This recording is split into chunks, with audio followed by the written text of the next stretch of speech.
Taruh ini nggak pendapatan nanti anggaran soal APBD? Sudah dihitung tulis. Pak Sekda yang tahu. Okay. Hari ini saya ketemu orang miskin, tidak akan menyelesaikan masalah. Lek kue gelem ya silahkan. Nek aku ora aku banget. Pemimpin jangan hanya berpikir tentang pendapatan. Kalau pemimpin hanya berpikir pendapatan, maka di otaknya dalam setiap waktu bagaimana meningkatkan angka pendapatan, yang pada akhirnya pajak ditingkatkan. Gila ya, efek dari Kang Deddy Mulyadi, gebrakan-gebrakan yang dilakukan oleh beliau, ini menunjukkan progresivitas yang luar biasa, progresivitas. Dan kali ini ada kabar yang mengejutkan sebetulnya, yang saya kira ini ada kaitannya sama sekali dengan bagaimana elektabilitas Kang Deddy Mulyadi, yaitu warga Jawa Tengah berbondong-bondong menuntut Bapak Lutfi, karena dianggap Bapak Lutfi kemarin sejak membuat kebijakan yang kontroversial, yang kemudian membuat warga merasa kebijakan tersebut memekik tentang kesejahteraan mereka, sehingga mereka membuat pergerakan-pergerakan atau penolakan-penolakan stop bayar pajak. Dan itu berimplikasi pada pergerakan yang akan saya tampilkan di sini, teman-teman ya. Beberapa komentar warga dan tokoh-tokoh publik yang kemudian ikut berkomentar terhadap kasus atau fenomena tersebut. Tidak berlama-lama, langsung saja saya tampilkan di sini, teman-teman ya. Silakan. Bapak Lutfi sebagai Gubernur Jawa Tengah kepada Kang Deddy Mulyadi, teman-teman, sekarang menjadi serangan balik, menjadi bom waktu. Sekarang Bapak Lutfi diserang, diancam oleh warganya sendiri, teman-teman. Imbas menaikkan obsen pajak kendaraan bermotor, teman-teman. Masyarakat Jawa Tengah kini mengancam untuk stop bayar pajak, teman-teman, yang itu akan melemahkan dan mengurangi pendapatan di Jawa Tengah itu sendiri, teman-teman. Dan publik hari ini dihadapkan dengan tingkat kepuasan warga Jabar terhadap kinerja Kang Deddy Mulyadi yang sangat-sangat tinggi, 95,5%, berdasarkan survei indikator politik di Indonesia, teman-teman. Dan masyarakat di Jawa Tengah juga banyak yang mengeluhkan jalanan yang butut, jalanan yang rusak hanya ditambal, teman-teman.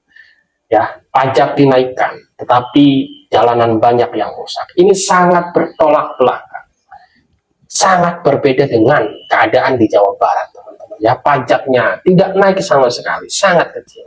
Tetapi infrastruktur di Jawa Barat sangat-sangat baik, dan pembangunan di Jawa Barat sangat ngebut, teman-teman. Ya, kita lihat dulu bagaimana komentar dari para netizen dan warga Jawa Tengah, teman-teman ya, dalam menanggapi si Bapak Lutfi ini, teman-teman. Silahkan. A few moments later. Pak Gubernur Jawa Tengah Lutfi sepertinya mulai kebingungan mengatasi rakyatnya sendiri. Setelah sebelumnya menaikkan pajak untuk menggenjot, untuk mengumpulkan dana secara paksa, masyarakat malah menolak dengan membuat tagar stop bayar pajak. Dan memang realisasi pajak terus menurun, terus merosot. Nah, di sini beliau kebingungan. Waduh, kebijakanku itu mulai dilawan ya. Aku nggak ada wibawa ini, nggak ada didengar oleh masyarakat. Maka dimunculkanlah jurus dalam tanda kutip menakut-nakuti. Awas lo ya, kalau nggak bayar pajak, disamperin lo ke rumahnya masing-masing. Disatronin. Lah, dengan disatronin itu masyarakat malah tambah ngeyel. Silahkan datang, tak kasih kopi, pulang teler. Dan dalam tanda kutip ancaman kepada warga ini juga cukup meresahkan. Bagaimana nanti warga didatangi polisi satu persatu, kan itu sudah teror itu. Walaupun baik-baik ya, namanya ditagih untuk menyerahkan sejumlah uang, ya meresahkan, betul? Dan jurus ini juga tak kunjung dilakukan. Warga tetap tak bergeming dari keengganannya membayar pajak. Kemudian ada lagi jurus selanjutnya adalah nanti motornya akan diblokir, dimatikan surat-suratnya, menjadi motor bodong. Kita lihat apakah jurus menakut-nakuti yang ketiga ini akan berhasil. Sepertinya sih tidak akan berhasil. Masyarakat akan tambah marah, tambah misuh-misuh kepada gubernurnya ini. Bo ya, jangan ngubek-ngubek masalah pajak aja, Pak. Cari sumber-sumber lain kek yang lebih menenangkan yang lebih profitable, menguntungkan dan menenangkan, tidak meresahkan kepada warga. Ya, misalnya penghematan dulu, memangkas anggaran-anggaran, kemudian menggenjot perusahaan-perusahaan daerah. Dan untuk masalah pajak ya pelan-pelan saja Pak. Kasih kemudahan-kemudahan membayar pajak, insentif-insentif, bonus-bonus, bikin aplikasi yang bisa bayar pajak sambil leyeh-leyeh di rumah, kan enak itu, betul? Dari kota sudah hari ini sudah berjalan hari ini. Pak, ngaruh ini nggak pendapatan nanti anggaran soal APBD? Sudah dihitung betul. Pak Sekda yang tahu, ya? Pak Sekda.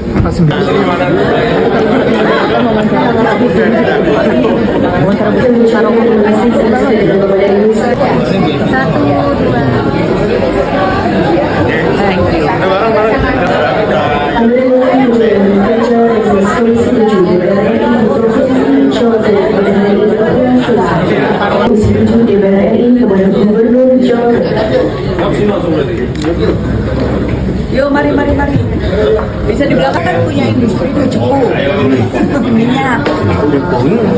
Blok Cepu. Ya kalah sama Jawa Timur. Kalau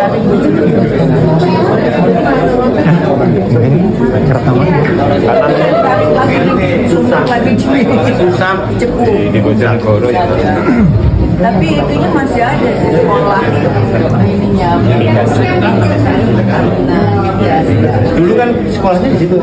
Iya, Mas. Hari ini saya ketemu orang miskin, tidak akan menyelesaikan masalah. Lek kue gelem ya silahkan, nek aku banget. Nggak usah, ikhlas saja, jadi diri kita sendiri, nggak usah gaya. Halo guys,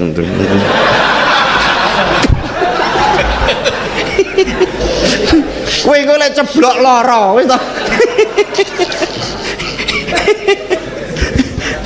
normal aja.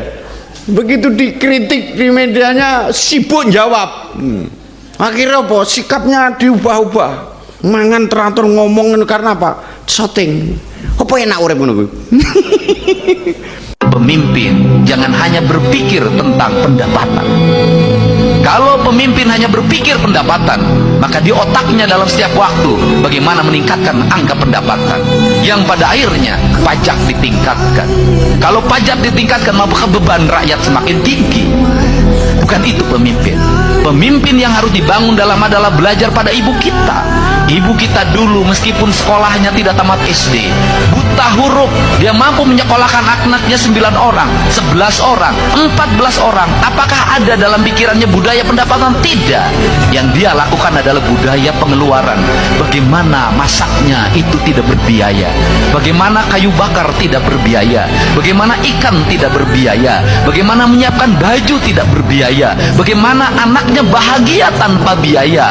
Maka di otak yang tanpa biaya itu lahir kreativitas ibu-ibu yang disebut dengan budaya sambut atau budaya dapur. Maka di budaya dapur lahirlah ekspektasi, sebuah analisis yang berdasarkan pada hati. Maka ibu-ibu memasak tidak berdasarkan resep, tapi kata hatinya. Daun talas jadi masakan, daun singkong jadi masakan, apapun jadi masakan, yang penting anak-anaknya bisa makan. Kreativitas tumbuh karena kekurangan. Maka pemerintah yang baik adalah jangan pernah berpikir kekurangan anggaran. Kan banyak program-program yang terkendala, maka saya berharap info hangat friend dari Pak Wakil Gubernur Jawa Tengah mumet.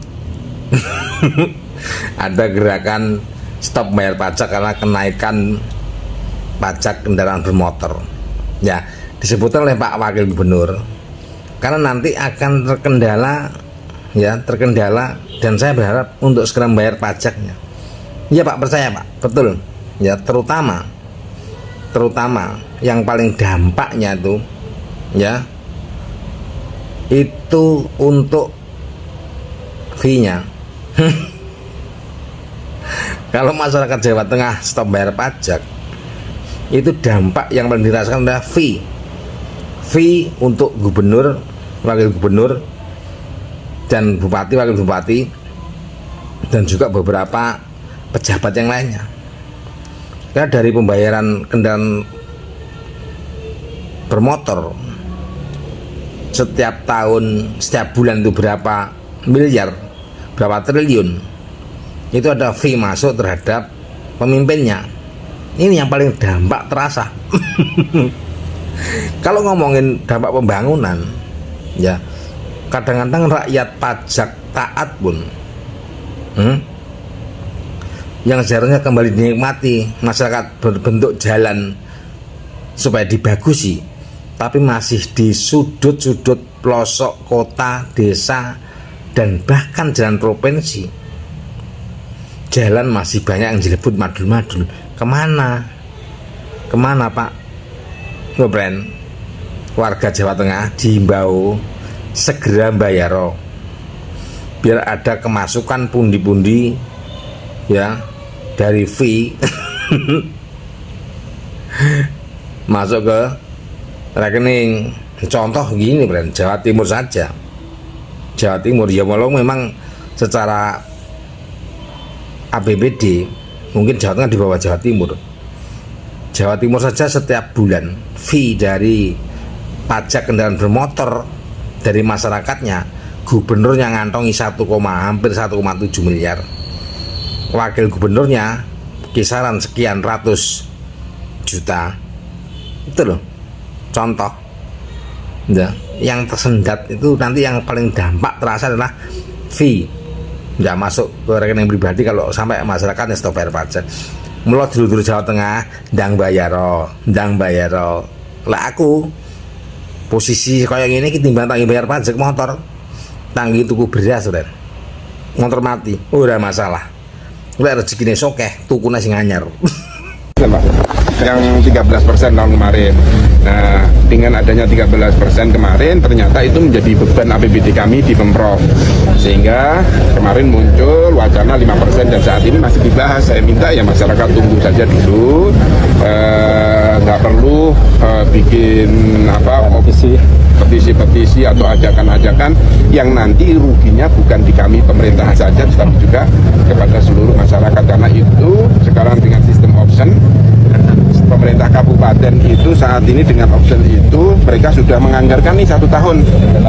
Dia menganggarkan dengan tentu jumlah kendaraan di Kabupaten Kudus. Misal saya sekarang ada di Kabupaten Kudus, ada sekian ribu, ada sekian ratus ribu kendaraan, nanti hasilnya sekian untuk pembangunan 2025. Nah ini kalau nantinya masyarakat nggak jadi, kan banyak program-program yang terkendala. Maka saya berharap tentukan 5% atau berapa persennya ini yang itu nanti ada pengurangan itu terhadap beban APBD kita, karena APBD kita itu ada peraturan harus sinkron dengan APBN maupun APBD.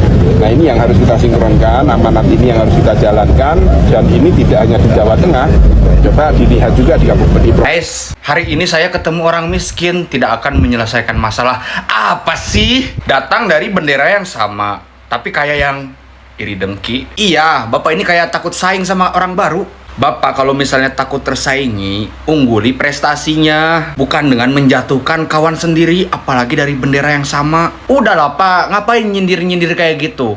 Kang Deddy aja nggak pernah nyindir Anda. Di saat Anda menjatuhkan Kang Deddy, justru Kang Deddy melindungi nama baik Anda. Ingat gak bocah yang di Brebes itu, yang datang jauh-jauh ke Kang Deddy? Kang Deddy terima. Kenapa? Karena mikirin Bapak. Apalagi rangkulah dengan tangan dan senyuman yang hangat. Halah Bapak ini. Mana bocah Brebes kemarin disamperin gak sama Bapak? Alah. Udah, kalau Jawa Tengah fokus Jawa Tengah aja. Jawa Barat fokus Jawa Barat kita mah. Gak pernah kita bilang kayak Jawa Tengah kayak gini. Ngapain? Jelek banget. Oke. Itu dia teman-teman, hal-hal yang teman-teman bisa akses, hal-hal yang teman-teman bisa untuk kemudian memberikan kritik, saran, pendapat terhadap apa yang kali ini terjadi di tengah media sosial kita, di tengah masyarakat kita yang sangat luar biasa sekali. Kalau saya sih melihat sosok Kang Deddy Mulyadi ini adalah seorang pionir, penggebrak, yang sebetulnya kalau seumpama para pejabat itu bisa berpikir lebih, kalau pejabat itu bisa berpikir lebih panjang, sebetulnya apa yang dilakukan oleh Kang Deddy Mulyadi itu sangat luar biasa ya. Dimana itu bisa dilakukan untuk menaikkan elektabilitas masing-masing para pemimpin itu, teman-teman. Iya enggak? Iya dong. Ya. Dan akhirnya mau tidak mau Pak Lutfi ngonten, Bapak Pramono Anung juga ada akun TikToknya. Ya sudah, itu tidak dipungkiri lagi. Gitu loh. Nah sekarang seperti Bapak Lutfi yang melakukan kebijakan tersebut pada akhirnya kan diketahui mudah oleh publik. Dan publik juga bisa menyatakan sikap bahwa mereka dinyatakan keberatan atau bisa menyampaikan sikap keberatan terhadap kebijakan tersebut. Kiranya itu teman-teman hal-hal yang saya sampaikan, kurang lebihnya saya mohon maaf. Hadanallahu wa iyyakum ajma'in. Salam cinta dan untuk semuanya untuk NKRI tercinta. Wallahu huwal muwaffiq ila aqwamit thoriq. Wassalamualaikum warahmatullahi wabarakatuh.